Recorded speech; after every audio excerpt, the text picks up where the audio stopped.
Stand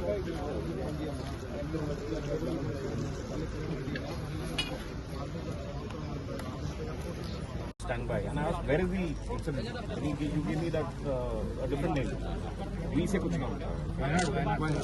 Initially everything was Wayanad, then we came. Then he gave me a location, again the exact location, and then he said, how close is it to you?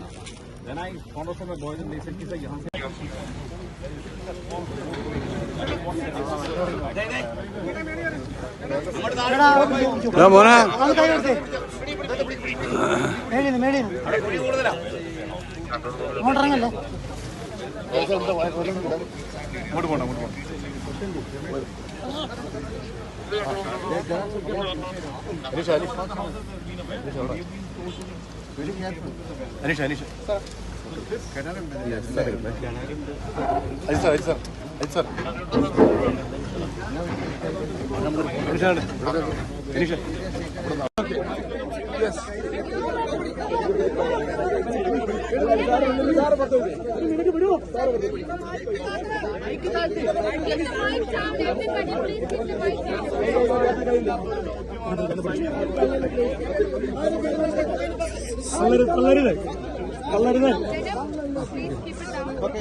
Silent, please. Keep it down, everybody. Please keep it down.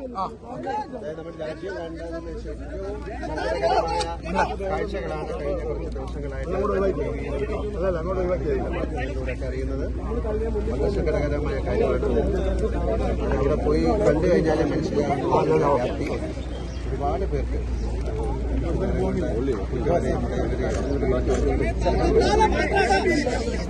നമ്മളെല്ലാവരും ഒരുമിച്ച് ചേർന്ന് അവരെ സഹായിക്കുന്നു എന്നുള്ളത് വലിയ കാര്യമാണ്. എടുത്തു പറയാവുന്നതാണ് Indian army, navy, air force, fire and rescue, NDRF, police, അതുപോലെ ഹോസ്പിറ്റൽ, ഡോക്ടേഴ്സ്, സന്നദ്ധ സംഘടനകള്, സാധാരണ ലോക്കൽ ആൾക്കാര് ഒരു കല്ലെടുത്ത് മാറ്റി വയ്ക്കുന്ന ഒരു കൃഷി പോലും ഇതിന്റെ ഭാഗമായി മാറും. അപ്പൊ എന്റെ കാര്യം പറഞ്ഞാൽ ഇവിടെ ആദ്യം വെച്ചത് ഞാനും കൂടെ ഉൾപ്പെടുന്ന 122 ഇൻഫൻട്രി ബറ്റാലിയനാണ്, CMSR.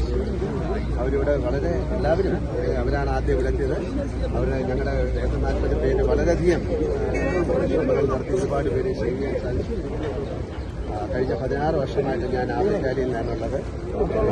അവരുമായിട്ട് ഒരുപാട് പരിചയവും ഒരുപാട് സ്നേഹവും ഒരുപാട് ഇന്ററാക്ഷൻസ് ഉള്ള ഒരാളാണ്. തീർച്ചയായിട്ടും അവർക്ക് മാത്രമല്ല, ഇവിടെ വന്നിരിക്കുന്ന വേറെ പല യൂണിറ്റുകളുമുണ്ട്. അവർക്കൊക്കെ ഒരു പ്രചോദനമാകാൻ, അവരുടെ നന്ദി പറയാൻ മനസ്സുകൊണ്ട് അവരെ നമസ്കരിക്കാനായിട്ടാണ് ഞാൻ തീർച്ചയായിട്ടും നമുക്കെല്ലാവർക്കും ചേർന്ന് ഇതിനെതിരെ വളരെ ശക്തമായിട്ട് നീങ്ങണം. ഇത്തരം പ്രകൃതി ദുരന്തങ്ങൾ ഉണ്ടാകാതിരിക്കാൻ നമുക്ക് എല്ലാവർക്കും ചേർന്ന് തീരുമാനമെടുക്കണം. ഒരിക്കൽ കൂടി ഇതിന്റെ പുറകിൽ പ്രവർത്തിച്ച എല്ലാവർക്കും. ഈ ബ്രിഡ്ജ് ഉണ്ടാക്കിയത് തന്നെ ഒരു വലിയ അത്ഭുതമാണ്. ഈ ബ്രിഡ്ജില്ലായിരുന്നെങ്കിൽ ആർക്കും മുകളിലേക്ക് താഴേക്ക് പോകാൻ പറ്റും. അതൊക്കെ ഏറ്റവും പെട്ടെന്ന് ഇതിന് ഒരു ഈശ്വരന്റെ സഹായം കൂടി ഇതിന്റെ പുറകിലുണ്ടായിരിക്കാം. ഒരുപാട് പേര് ഇനി കണ്ടെത്തേണ്ടതുണ്ട്. നമുക്ക് പ്രതീക്ഷിക്കാം അവരത് കണ്ടെത്താൻ സാധിക്കുന്നത്. അതിലുപരി എനിക്ക് പറയാനുള്ളത്, ഞാനുമായിട്ട് അസോസിയേറ്റ് ചെയ്യുന്ന ഞങ്ങളുടെ ഒരു ഫൗണ്ടേഷനുണ്ട്, വിശ്വശാന്തി ഫൗണ്ടേഷനാണ്.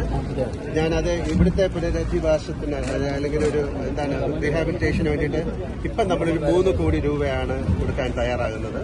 തീർച്ചയായിട്ടും അത് കഴിഞ്ഞിട്ട് പിന്നെ അതിന്റെ സ്ഥിതിഗതികൾ നിരീക്ഷിച്ചതിന് ശേഷം വീണ്ടും ഇവർക്ക് എന്തെങ്കിലും പണത്തിന്റെ കാര്യങ്ങൾ ആവശ്യമുണ്ടെങ്കിൽ വിശ്വശാന്തി ഫൗണ്ടേഷൻ വീണ്ടും പണം കൊടുക്കുന്നതാണ്. അപ്പം നമ്മളൊരു 3 കോടി രൂപയുടെ ഒരു പ്രോജക്റ്റ്, ഒരു പുനരുദ്ധാരണ പ്രോജക്റ്റിന് ഞങ്ങളിപ്പോൾ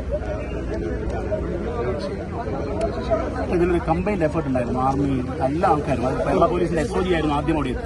ആ ഒരു എഫേർട്ടിനെ എങ്ങനെയാണ് നമ്മുടെ അറിവിൽ എല്ലാവരെയും നമുക്ക് പിന്നെ അത് ഒരാള് എന്താ ഇങ്ങനെ നന്ദി പറയേണ്ടതെന്ന് അറിയില്ല. അവരുടെ ജീവൻ പണയം വെച്ച് മറ്റൊരു ജീവനെ രക്ഷിക്കുക എന്ന് പറയുന്നത് അതാണ്. ഇതിന്റെ എല്ലാ കാര്യങ്ങളും മറന്നുകൊണ്ട് ഒരു സഹായിക്കുക എന്ന് പറയുന്നത് ഒരു വലിയ കാര്യമാണ്. ഭയങ്കരമായിട്ട് അറിയുന്ന ഒരു സ്ഥലമല്ലേ, അതുകൊണ്ട് തന്നെ ഏത് സ്ഥലമായാലും ഇമോഷൻ വരുമ്പോൾ തീർച്ചയായിട്ടും. പക്ഷേ നമ്മൾ പോയി കാണുമ്പോഴാണ് ഇതിന്റെ ലാഭം എപ്പോഴും വളരെയധികം അതിനകത്ത് ആൾക്കാരുണ്ടോന്നൊന്നും അറിയില്ല. ബട്ട് നമ്മളെ എല്ലാവരും വോളണ്ടിയേഴ്സ് ആയാലും ഭക്ഷണം കൊടുക്കുന്ന ആൾക്കാരായാലും ഇതിന്റെ പുറകെ പ്രവർത്തിച്ച എല്ലാവർക്കും അദ്ദേഹത്തിന്റെ ഭാഷ ദേശീയ ദുരന്തമായി പ്രഖ്യാപിക്കേണ്ടതല്ലേ? തീർച്ചയായിട്ടും അതെങ്ങനെയാണ് വരുന്നത്. അതാണ് ഞാൻ പറഞ്ഞത്, ഇന്ത്യ കണ്ട ഏറ്റവും വലിയ ദുരന്തങ്ങളുണ്ട്. തീർച്ചയായിട്ടും മിസ്റ്റർ മേഘദേവി വിശ്വശാന്തി ഫൗണ്ടേഷന്റെ ഒരു ഡയറക്ടറാണ്. അദ്ദേഹത്തിന് എന്താ പറയാനുള്ളത്? അത് മാത്രമല്ല, അദ്ദേഹം ഇതുപോലുള്ള ഒരുപാട് കാര്യങ്ങളിൽ പ്രവർത്തിച്ച ആളാണ്. അതിന് ഒരുപാട് വർഷം ആളാണ്. വിശ്വശാന്തി ഫൗണ്ടേഷന്റെ മാനേജിംഗ് ഡയറക്ടറാണ് അദ്ദേഹം അനൗൺസ് ചെയ്തിട്ടുള്ള ഈ 3 കോടി എന്ന് പറയുന്നത്. ഇത് വളരെയധികം മനുഷ്യ സ്നേഹികളായിട്ടുള്ള കുറെ ആളുകൾ ഞങ്ങളുടെ വിശ്വശാന്തി ഒരുപാട് പേര് തയ്യാറായിട്ടുണ്ട്. അതിലെടുത്ത് പറയേണ്ടത് ഡോഫ് കട്ടി ബോംബെയുടെ സുബോധ് മേനോൻ എന്നുള്ള വ്യക്തി, അതുപോലെ തന്നെ ഓപ്പറേഷൻ ലാഭങ്ങളുടെ സിനിമയാണ് അവരും കൂടി ചേർന്നിട്ടുണ്ട്. അപ്പൊ ലാലേട്ടിന്റെ ഇപ്പോൾ ഒരു കാര്യം പറയാൻ ലാലേട്ടൻ പറയാത്തത് നമ്മളിവിടുന്ന് ചോദിച്ചു, ഇവിടെ അറിയുന്ന സ്ഥലമല്ല. ഇപ്പൊ അവിടെ നോക്കിക്കൊണ്ടിരിക്കുന്ന സമയത്ത് ആ മുണ്ടക്കൈയില് സ്കൂൾ കണ്ടപ്പോൾ എന്നെ നോക്കിയിട്ടൊന്ന് കഴിഞ്ഞു പറയുന്നു. അതുകൊണ്ട് വിശ്വശാന്തി ഫൗണ്ടേഷന്റെ മാനേജിംഗ് ഡയറക്ടർ അദ്ദേഹത്തോട് ചോദിക്കാതെ ആ സ്കൂൾ, ആ LP സ്കൂൾ റീജനറേറ്റ് ചെയ്ത് റീബിൽഡ് കൊടുക്കുന്നതും കൂടെ വിശ്വശാന്തി ഏറ്റെടുക്കുക.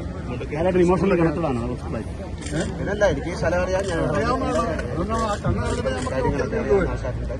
ഞങ്ങൾക്ക് പണ്ടൊരു സ്ഥലം ഉണ്ടായിരുന്നു. ഈ ദുരിതാശ്വാസ പ്രവർത്തനത്തിന് എല്ലാവരും ഒറ്റക്കെട്ടായി നിൽക്കേണ്ട ഒരു സാഹചര്യം കൂടി ഉണ്ട്. ഈ സ്കൂളിലൊക്കെ 50 കുട്ടികളാണ് മിസ്സായി പോയിട്ട്.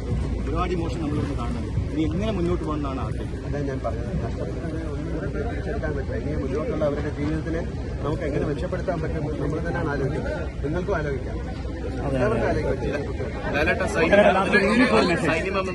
അമ്മയുടെ പ്രസന്റ് കൂടിയാണ് താങ്കൾ. ഈ ഒരു ദൗത്യത്തിൽ അമ്മ എങ്ങനെയായിരിക്കും? തീർച്ചയായിട്ടും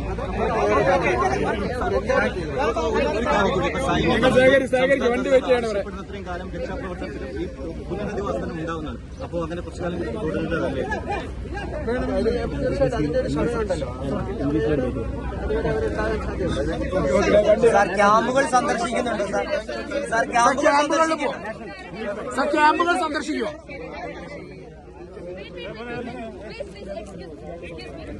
സാറെ ക്യാമ്പുകൾ സന്ദർശിക്കുന്നുണ്ടോ സാർ? ക്യാമ്പുകളിലേക്ക് പോയി ആണോ?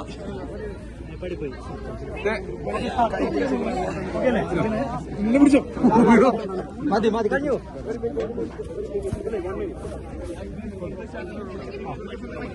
Your mic is here, man. ദൂരം സംഭവിക്കും.